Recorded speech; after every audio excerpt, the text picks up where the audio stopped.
So, first of all, hi everybody, good afternoon. It's afternoon here in London, and my name is Jenny Allen. And first of all, I want to thank Tammy for the opportunity to come live within the group to do my review or my take on this book, Becoming. Let me tell you, this book, let me take that sticker off. This book is bomb. I listened to it. I downloaded it on Audible, and the Audible was, I think it was about 17 hours.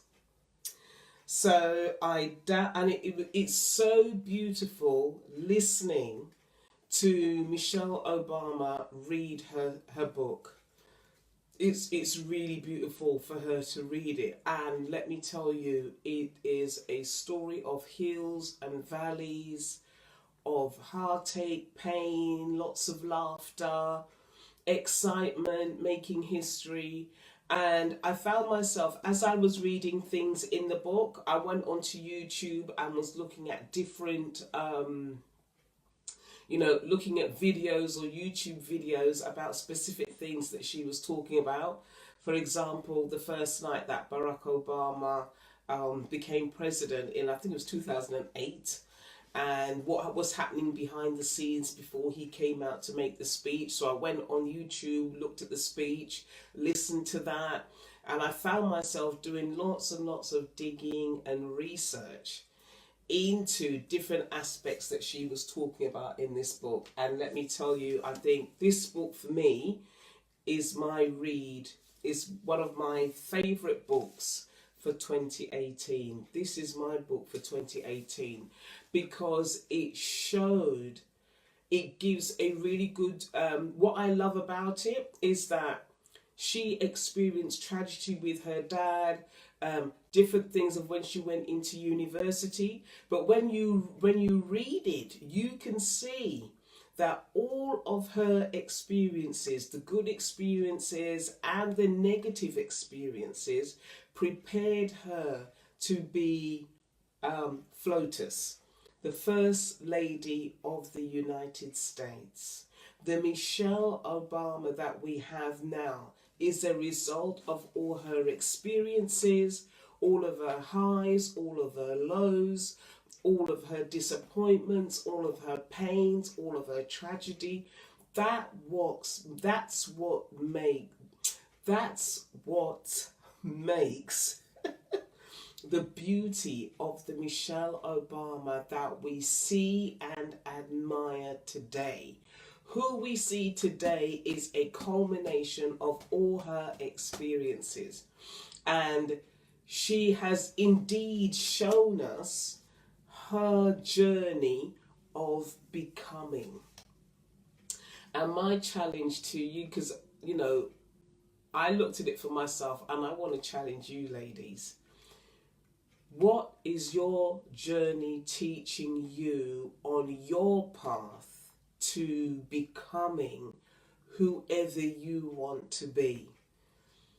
What is your journey showing you on who you are becoming, or sorry, I can't talk today, or on who you want to be in the future? Who are you now? What things in life has shaped you for now? Because she is the culmination of her experiences, and she wanted to do something different that will impact people.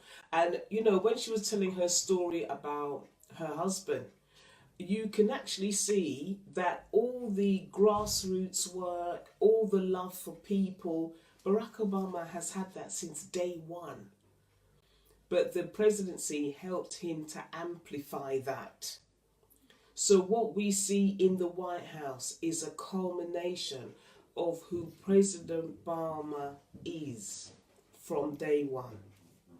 So let me just go through, there's so many note takings in here, but I'm going to just go through some of my notes. I actually listened to the Audible, and I'm going to go through the book. I'm going to read the book as well. So let me just go through some of the points that I received from my chapter. I took so many notes on my phone, let me tell you. The first point that I want to make is, for me, that book serves as a template of how a president of the United States should be. Somebody who is holding public office. This book, or The Life of the Obamas, is a template of how somebody should conduct themselves in public office, and how the president should be able to interact with people. I watched a video of Michelle Obama welcoming people into the White House. So they have these White House tours, and she was, everybody was shocked to see her there because they weren't expecting her there. But she was welcoming them into the White House. And because in one of the interviews I listened to, she said that their presidency is the people's presidency. They were very, very, very much hands-on. So let me just go through chapter. I'm just going to give a couple of points, because this book, I think it's over 400 pages, and it's loaded. It's over 400 pages, but it's loaded with so much stuff. So let me just give a few points.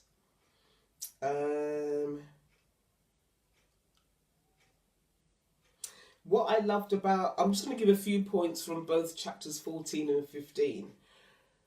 What I loved about it is that she still sees herself as Michelle from the South Side of Chicago. She doesn't see herself as, because some people, when they leave their neighborhood or where they left, where they come from, they've changed and they see themselves in a different light once they've made it. But she sees herself as Michelle from the South Side. She still sees herself as that grassroots person, that person who still lives in Euclid Avenue. She still sees the heart of her is still there in the South Side. So, and she brings that to people when she meets them. So she talks about the importance in that chapter as well. She talks about the importance of education, because she said that her student loans each month were $600. That's how much she was paid each month. So she took what she experienced through paying student loans, through her educational challenges, because she goes on about her educational challenges in that book, and she wanted to be able to do something as First Lady of the United States. She wanted to do something to help young people in education, especially girls. And when she came over to London, she went to visit a school here, I think, it was a girls' school, Elizabeth Garrett Anderson School. She came here and visited a school that was a girls' school, and some of the young ladies that she met there, she invited them back to the White House, and she wanted to do something which would positively impact young people, especially girls. So she talks about that in that chapter. One thing that I love as well, she also talks about her husband's grassroots work. And one thing that I didn't realise is that when President Obama graduated, I think it was Harvard, he was offered loads of lucrative jobs, lots of lucrative contracts, but he turned them all down because they didn't align with his life's mission. He turned down money so that he could focus on what his life's mission was. So if it didn't align with his personal vision, his personal goals, he didn't accept it. He actually turned them down. So the next one, she also outlines in chapter 15 how she said that she didn't want to be selfish when her husband said that he wanted to apply to be a senator, that he wanted to get into the Senate. she said that she was not keen to start with, because when they were going on the campaign trail and they were doing different things for him to get into the Senate, she realized the demands that it would take on their family. And she gives a story of when their oldest daughter Malia was ill when she was little, and they were in Hawaii, and her husband was supposed to fly back and vote for some gun reform. It was a Senate vote, and in the end he couldn't go because the little girl was so unwell that he decided to stay with his family. But when they actually got back to the States from Hawaii, well, Hawaii is part of the United States, but when they actually got back to Chicago, when the little girl was well enough to travel, he was ripped apart in the newspapers and by the opposition in the Senate for being on holiday instead of coming back to vote. And what they forgot to include in their piece in the papers was that their daughter was really sick. So she was outlining the fact that when you get into politics, your family can come second, because politics is so it envelopes everything. It envelopes your life. It envelopes the way you think. It just takes over everything because it is so demanding. And she outlines her feelings about the whole thing, and she thought, okay, maybe she's been a little bit selfish, and her husband has a passion to do the politics. But as they were going on the campaign trail, especially when he was running to be president, she realized that her husband's vision and her vision, which she didn't realize, her husband's vision and her vision began to align when he was running for president.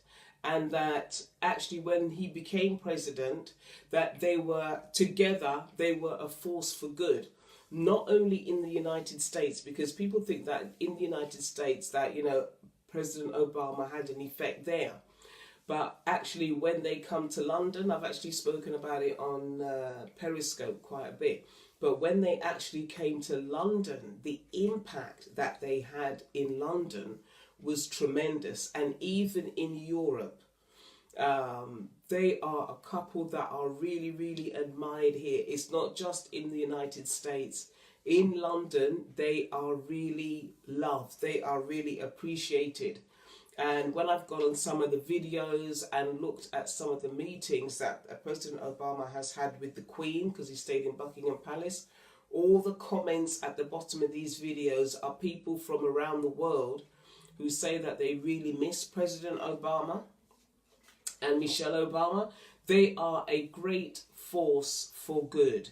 And this book really tells it from Michelle's side of the story. And this is one of my favourite books for 2018, her book. So that's just a short, very short synopsis of my feelings about the book.